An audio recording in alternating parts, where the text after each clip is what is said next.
sun and red. What would she look like standing by the well? More like a woman and less like a girl. Oh,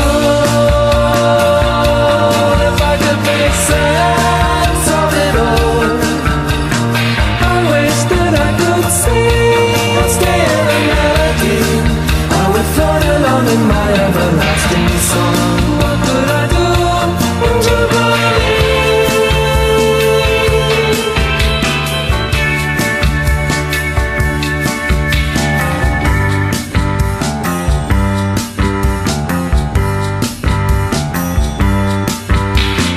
Later on she plays morning has broken. She knows she's bad, she is slowing everybody down. The choir master, usually a bastard, knows her mother's sick. You'll be nice to her. She thinks that she shouldn't be there at all. Worries make everything else seem trivial. Oh, if I could make sense of it all, I wish that I could sing or stay in a melody. I would float along in my everlasting song. What could I do to believe?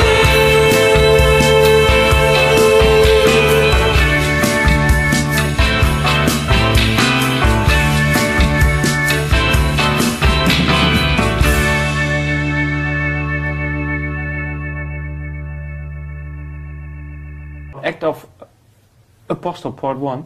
I would float along in my everlasting song. What would I do to believe? What would you do to believe? I'm a non-believer. I'm a non-believer as well, I have to say. I'm an atheist. Okay, but do you talk about the lyrics when? Not really. Not You know, all that much, really. I think generally we all get song sheets, you know, lyric sheets. So when you're actually working on a song, you know, you can use the lyrics as cues for stops or for whatever, you know. So you read the lyrics quite a lot, and you make of them what you want, because obviously lyrics can be quite ambiguous. They can be, you know, quite a grey area. One person means one thing, another person means another thing, but you can use the same words. So I never really ask a lot about it. But some of the songs, very entertaining lyrics, very, very good lyrics. But no, I never really bother a huge amount about them.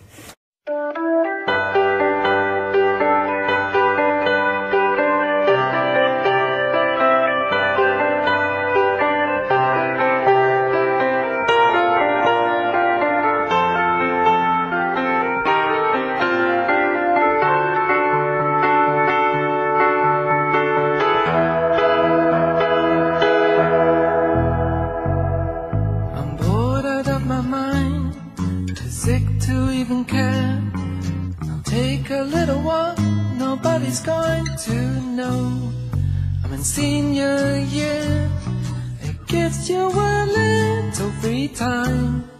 I'll just use it all at once.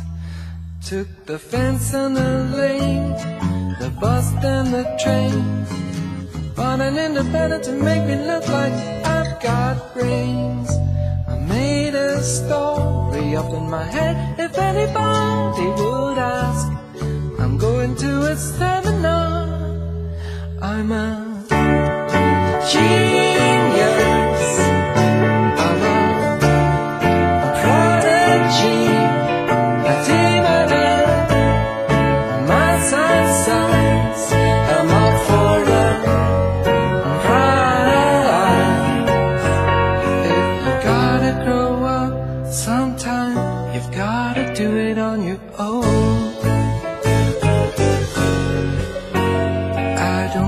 I could stand to be stuck, that's the way that things were going. The Bible's my tomb, there's no mention of school. My Damascus roads, my transistor radio. I tune in at night when my mom and my dad start to find. I put on my headphones and I tune out. I am devout. The girls are singing about my life, but then I hear they got the wildlife.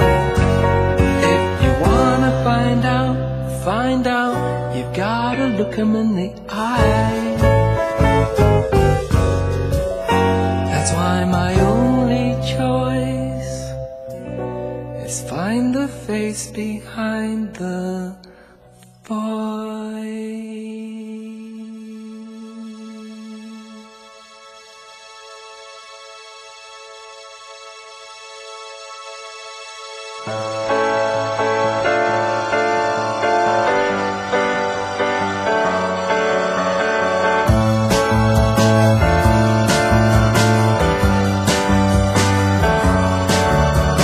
She asked the man if the service was open. Not today, just the choir from the radio. Couldn't I sit till I come all this way? Will you bugger off? I've got work to do. The city was losing its appeal.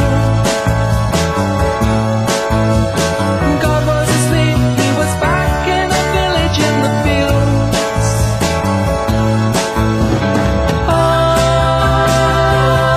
If I could make sense of it all, I wish that I could sing and stay in a melody and fly along in my everlasting song. What could I do?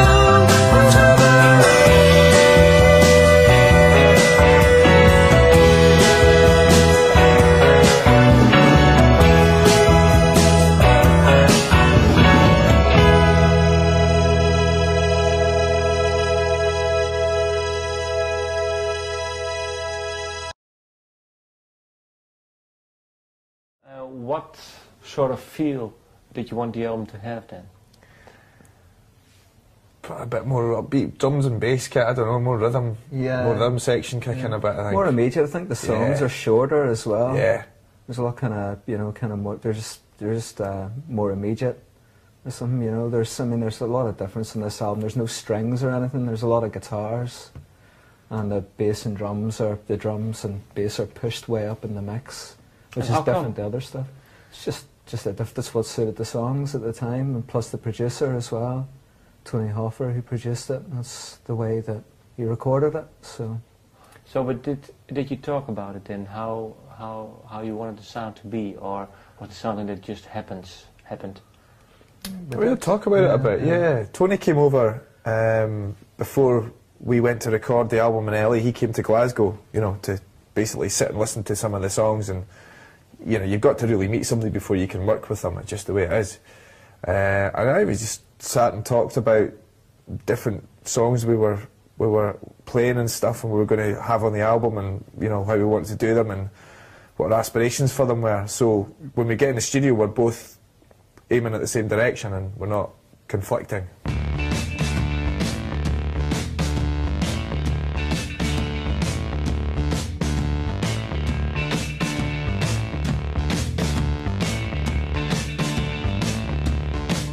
You're a white-collar boy and you've given to the law. Give in to the pressure, the cops gonna get You you. were a thieving dog at work until they caught your little paw. Your wage won't stretch to picking up checks. A custodial sentence you narrowly avoided. Community service, you had to go along with your bang and the rocks at the old city docks. Oh boy, oh boy, oh boy, oh boy. Boy, oh boy, oh boy, oh boy. You were chained to a girl that would kill you with a look. It's a nice way to die, she's so easy on the eye. She said, let's get away, but you played it by the book. You're a warden's pet, she's a screaming suffragette. We ain't in prison, we'll just finish up and go home. She said, not for me, I've got plans for later on. So she fell to discharge. She jumped on a barge and you fell, you fell, you fell, you fell. Fell, you fell, you fell, you fell. White collar got dirt in your pants, she got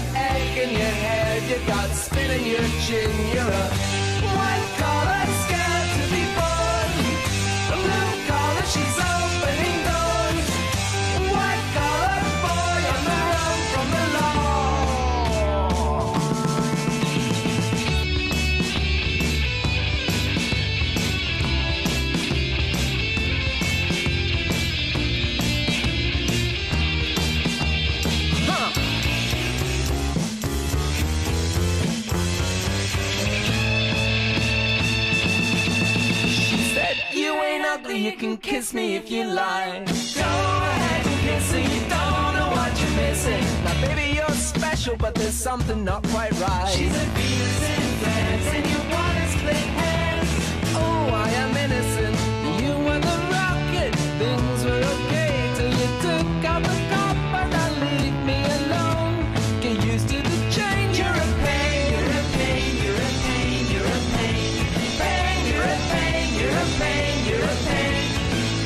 White collar, got dirt in your pants, you got egg in your hair, you've got spit in your chin. You're a white collar, got dirt in your pants, you got egg in your hair, you got spit in your chin. You're a white collar, scared to be bored. A blue collar, she's opening doors. White collar boy on the run from the law.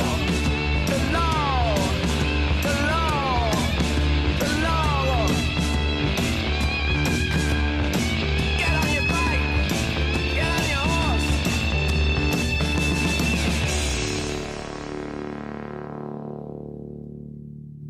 Hey everybody, how's it going? Welcome to another classic album deep dive, and today I'm going to be talking about a band that, if you're from the US, there's about a 40 to 30% chance that you know who this band is, that you've heard anything by this band. And I'm talking about Belle and Sebastian and their 7th studio album. It was released in 2006. The Life Pursuit. Now, why the hell am I talking about this band?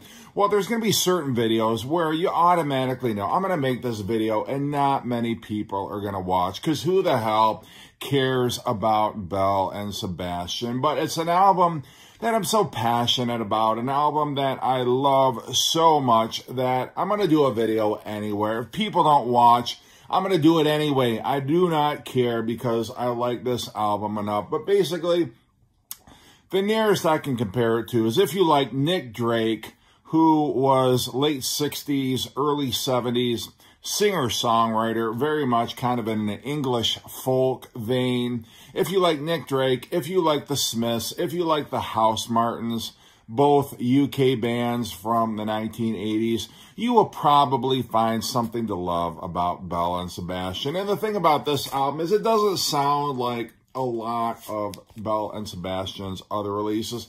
And there's way too many albums and EPs to even keep track of. I only have a couple of Belle and Sebastian releases because if I were to accumulate everything, I wouldn't even have room for it in my collection. That's how much stuff that they put out. But I care about this album deeply, and so I want to share it with anybody who bothers to care, which is probably not many. I do deep dives about popular bands, and I'm lucky if I get 100 views. So anyway, this is basically a vanity deep dive for me, because I'm just doing it because I want to do it. So anyway, who the hell are Belle and Sebastian? So Belle and Sebastian were formed in Glasgow, Scotland in 1996 by Stuart Murdoch and Stuart David, who were classmates at Stowe College. They got together with a music professor, Alan Rankin, and they recorded some demos, which impressed the college's music label enough that they were allowed to record an entire album. They recruited some local musicians whose names I'm not going to list because you've probably never heard of them and you're not going to remember them anyway. The first album that they released, Tiger Milk, was recorded in 3 days. The musicians took the name Belle and Sebastian from a short story Murdoch had written, inspired by an animated television show based on a French novel about a young boy and his dog. Kind of like the French animated version of the 50s TV show Lassie. Anyway, following the positive reception to the album by radio DJs, several record labels took notice, and they eventually signed with London-based Jeepster Records.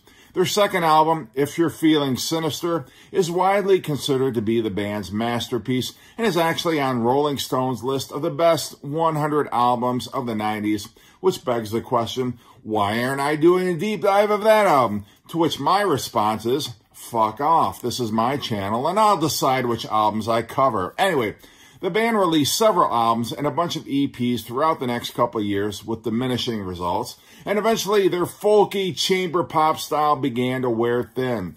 They still hadn't broke through commercially, and there was some backlash from critics and haters who thought they were deliberately making soundtrack music for romantic dramedies. What the fuck is that? It's the new Belle and Sebastian. It's the record we've been listening to and enjoying, Barry. Well, that's unfortunate because it sucks ass.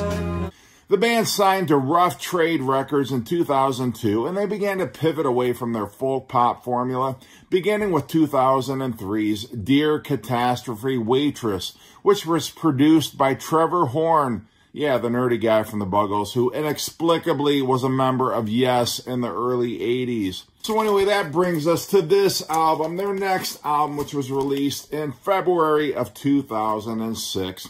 And it is definitely their most polished, their most commercially accessible album. And to me, it's a minor masterpiece. So anyway, we're going to get into the songs on this incredible record. The album kicks off with Act of the Apostle, which kind of has a Latin rhythm, piano-based. Lyrics don't make a goddamn bit of sense, but it doesn't matter because this is just a pop gem. Love this track.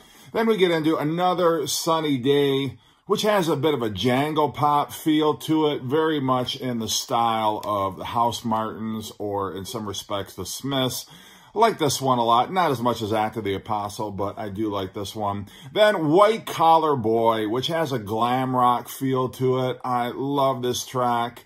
Kind of a bouncy rock rhythm. Very cheeky. Definitely the heaviest song that we've gotten on the record so far. The next track is another song that kind of has a glam rock, a T-Rex feel to it. The blues are still blue. Love the chorus on this one. Very catchy, very much a sing-along chorus here. Some female backing vocals. Love the whole aesthetic of this song.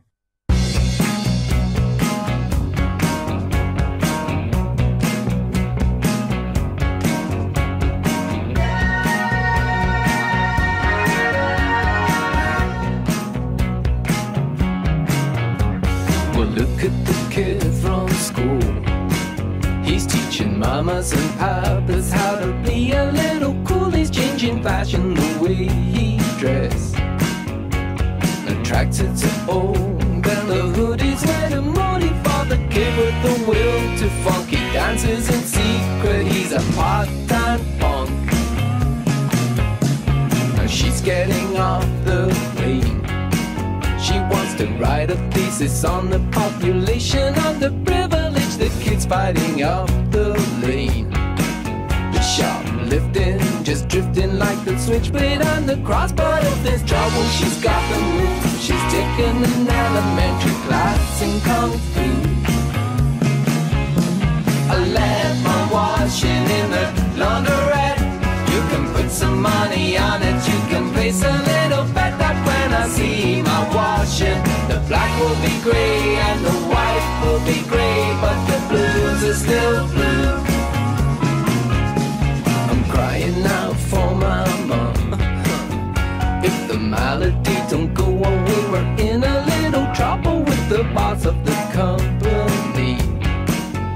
I'm a singer, a swinger, I'm a layup, but laying on the dock and the lazy sun will never quite relegate me to the bum. I left my lady in the laundrette. You can put some money on it, you can place a little bet up when I see my lady. The black will be white and the white will be black, but the blues are still blue.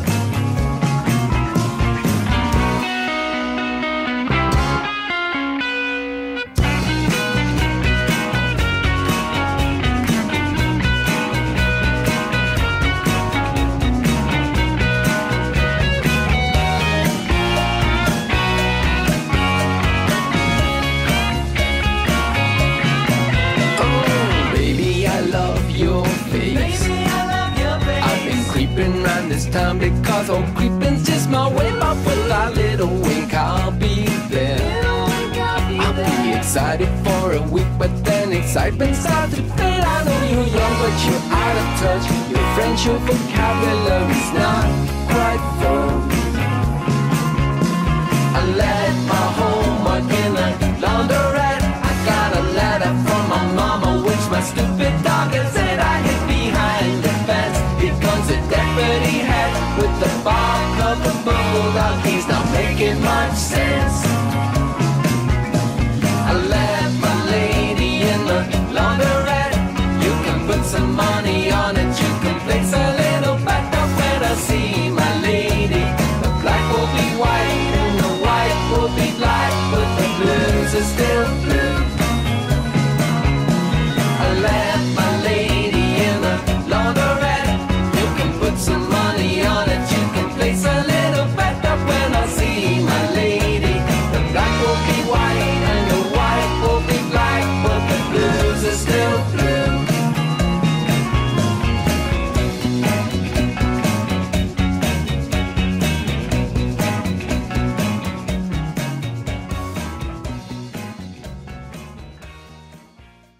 Dress Up in You is a bit like the Belle and Sebastian of old. Could have come off any of their first couple albums, so it's sort of a bit of a return to their early form. It's charming enough. You have a little bit of brass that I think elevates it a bit.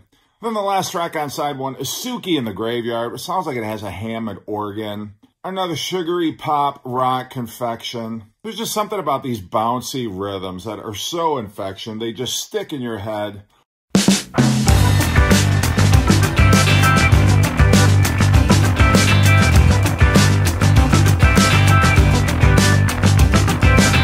Was a kid, she liked to hang out in the graveyard. She did brass rubbing, she learned she never had to press hard. When she was finished hanging out, she was all alone. She decided that she better check it at home. There was an offer around between her mom and dad. They said she hadn't done this, she hadn't done that. If she wanted to remain inside the family home, she'd have to toe the line, she'd have to give it a go. It didn't suit Suki, she took her things and left.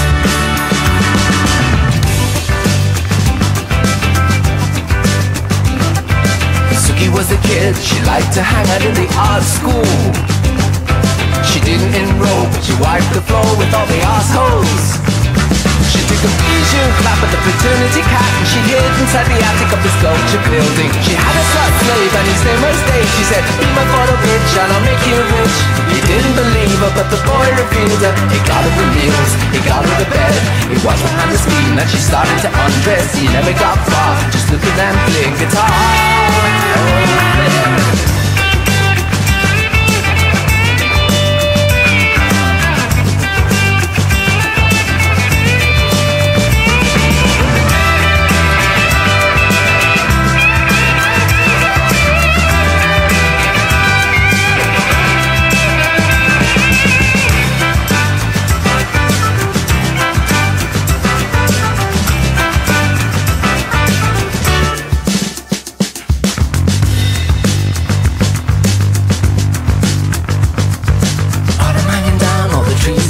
Chandeliers.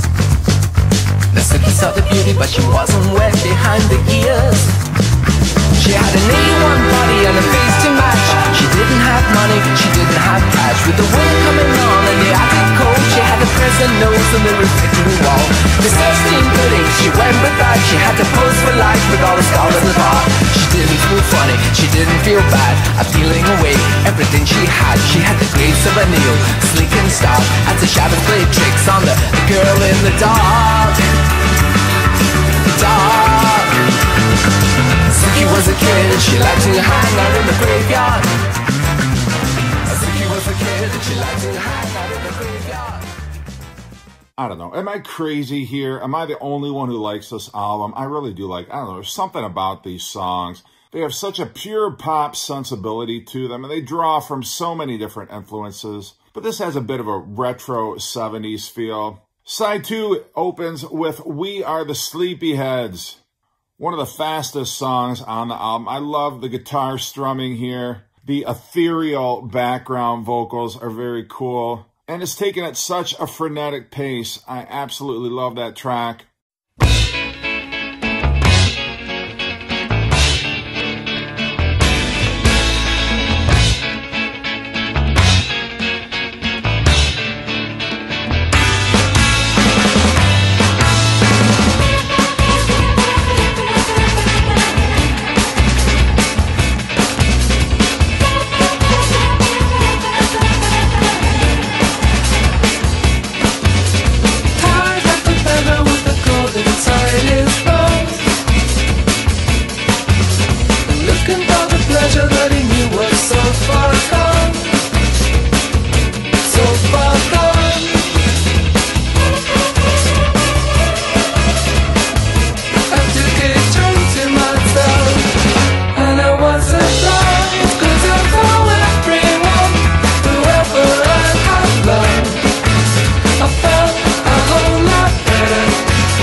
this all the time.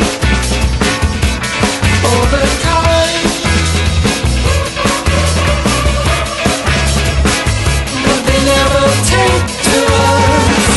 We've been in this town so long we may as well be dead. So long as people turn their head and cross the street whenever we walk on by.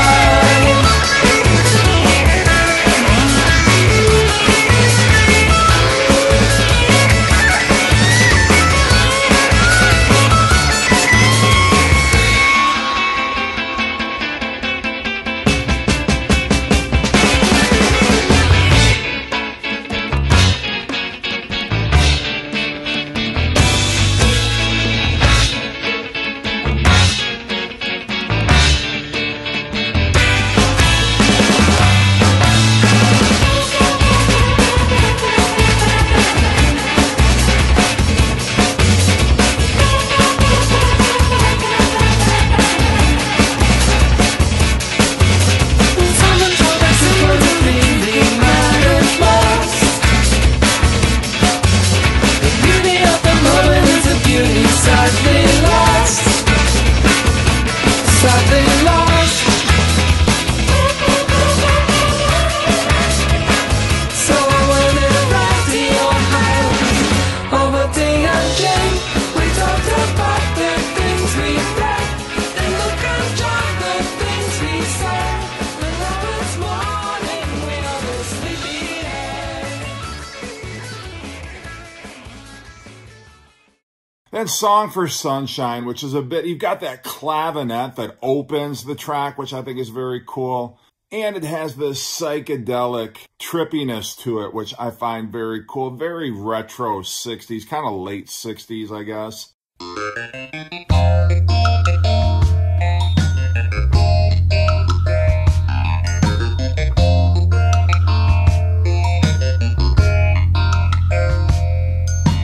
Honey, sweet apples, they're rotting away. Millions of people never start in the race. Step on a place that has not been alive. Someone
funny little frog, has a bit of Motown Stax piano with it. That's the feel that I get. A little bit of Motown, a little bit of soulfulness. This was the single off the record. I don't know how well it did. Probably like everything else by Belle and Sebastian, it didn't do all that great, but I still love it. It's an incredibly catchy pop song.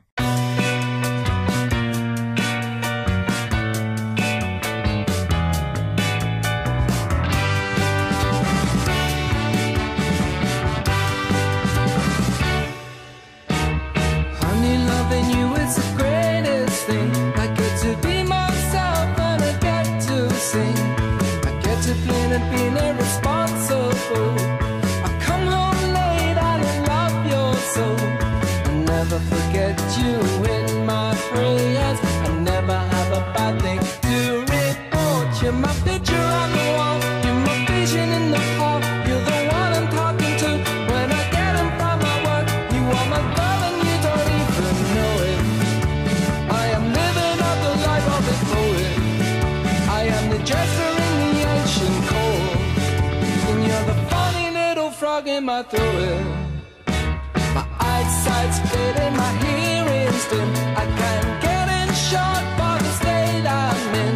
I'm a danger to myself, I've been starting fights at the party at the club on a Saturday night. But I don't get disapproving from my girl. She gets all the highlights wrapped in pearls. You're my picture on the wall, you're my vision in the hall. You're the one I'm talking to when I get in from my work. You are my girl and you don't even know it. I am living out the life of a poet. I am the jester in the ancient court, and you're the funny little frog in my throat. But how can you not love a song like this? There's a little bit of brass in here too. The whole thing is just a pop gem. To Be Myself Completely is another kind of a bit of a throwback.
Then we reprise Act of the Apostle with Act of the Apostle 2, and it starts off very slow, almost a little cocktail piano jazz, I guess. I don't know what other way to characterize it, to be honest, but somewhat of a piano ballad. I love how it then abruptly segues right into the familiar theme of Act of the Apostle, albeit sped up a little bit, kind of how the Sgt. Pepper's reprise was a faster version of Sgt. Pepper. And it's a very brief reprise. And then we're into For the Price of a Cup of Tea, which is more 60s psychedelia pop. Some of these tracks actually remind me of the Kinks. That's another band that Belle and Sebastian, especially on this album, remind me of. Particularly with the last song on the album, Mornington Crescent, which sounds like a song Ray Davies would have written. I love it. What a great way to close out the album. Very much pastoral, acoustic, nice and gentle, soft way to end what is, for me, a remarkable album. So anyway, that's my take on The Life Pursuit. You may watch this video and think, what the hell is he on? Why is he so excited about this record? I don't know. I bought it when it came out, and I've always loved it. I always come back to it. I'm always in the mood for it. So anyway, let me know what you think. Have you heard the album before? Have you not? And what are your impressions? Anyway, hope you're doing great, and take care.